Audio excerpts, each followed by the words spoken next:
Welcome to திவாடெக் Tamil. நாம் இன்றைக்கி பார்க்க போகிற டாபிக் வந்து 9th எடிஷனாக நடந்துகிட்டு இருக்க டிஎன்பிஎலோட இந்த வருஷத்தோட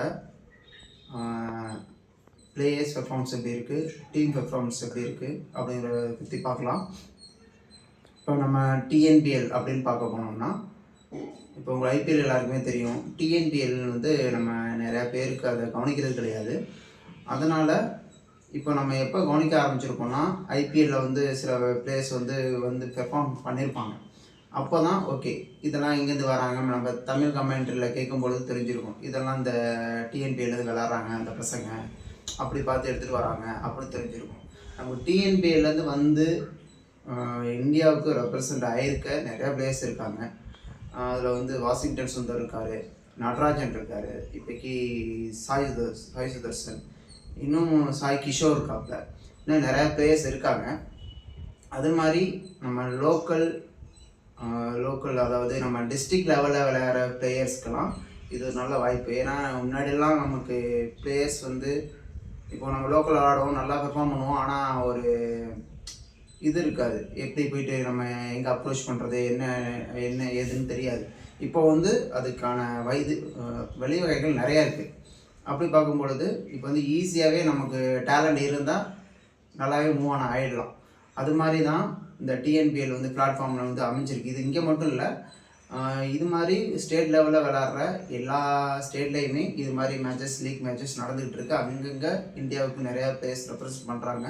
அதுவும் தமிழ்நாட்டுக்கு தமிழ்நாடு ப்ரீமியர் லீக் இந்த இது வந்து 2016 தொடங்கினாங்க. 2015 தொடங்க ஆரம்பித்து 2016 தான் இது டேக் ஆஃப் ஆச்சு. இப்போது வந்து இந்த வருஷம் நடந்துகிட்டு இருக்கு வந்து 9வது எடிஷன்.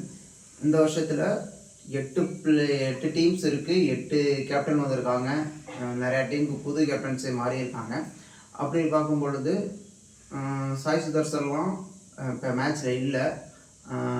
அவங்க வந்து இந்தியாவுக்கு போகிறதுனால அவர் இந்த மேட்ச்சில் கிடையாது. அஸ்வின் இருக்கார், சாய் கிஷோர் கேப்டனாக இருக்காங்க, அருண் கார்த்திக் கேப்டனாக இருக்காங்க, அப்புறம் வந்து நம்ம ஷாருக்கான் கேப்டனாக இருக்காங்க. நிறைய 4 டீம் புது கேப்டன்ஸ் இருக்காங்க. இதுவரையும் ஒரு 5 மேட்ச் நடந்து முடிஞ்சிருக்கு. இப்போ 5 மேட்ச்சை வச்சு நம்ம பெருசாக இவங்க பண்ணுவாங்க அப்படின்னு சொல்ல முடியாது. ஏன்னா ஐபிஎல்லையே நம்ம இவங்க கப்படிப்பாங்க அப்படின்னு சொன்ன டீம் மும்பை ஆர்சிபி சொன்னோம்.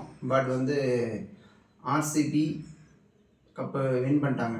அது வந்து ரொம்ப நம்ம இப்போ ஒரு 5 மேட்ச், நம்ம ஒரு 10 மேட்ச் நடந்து முடிஞ்ச பிறகு தான் அதை நம்ம கரெக்டாக கெஸ் பண்ண முடியும் நார்மலாக. ஓகேவா? இப்போ 5 மேட்ச் முடிஞ்சதை வச்சு நம்ம என்னென்ன விஷயம் இருக்குது அப்படிங்கிறத பற்றி நம்ம பார்க்கலாம். இதுவரை முடிஞ்ச 5 மேட்சஸ்லையும் நம்ம எடுத்து பார்க்கும்பொழுது ஒரு 4 பிளேயர்ஸ் இருக்காங்க. இப்போ டாப் ரன் கட்டர் அப்படின்னு பார்க்கும்பொழுது ரஹேஜா, அவர் வந்து 144 ரன் அடிச்சிருக்காரு. இப்போ ஹையஸ்ட் விக்கெட் டேக்கர்னு பார்க்கும்பொழுது ரிசக்கிமுத்து 4 விக்கெட் எடுத்திருக்காரு. அவரே தான் பெஸ்ட் ஃபாலோயிங் பிக்கர் கூட 4 for 26. பெஸ்ட் எக்கனாமி ரேட் வந்து Sai Kishore 5. Best strike rate பார்க்கும்பொழுது 209 ஹரிஹரன்.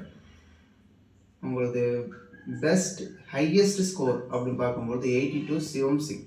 இந்த பிளேயர்ஸ் மட்டும்தான் இது நடந்து முடிஞ்ச 5 மேட்சஸில் உங்கள் டாப் பெர்ஃபார்மராக இருந்திருக்காங்க.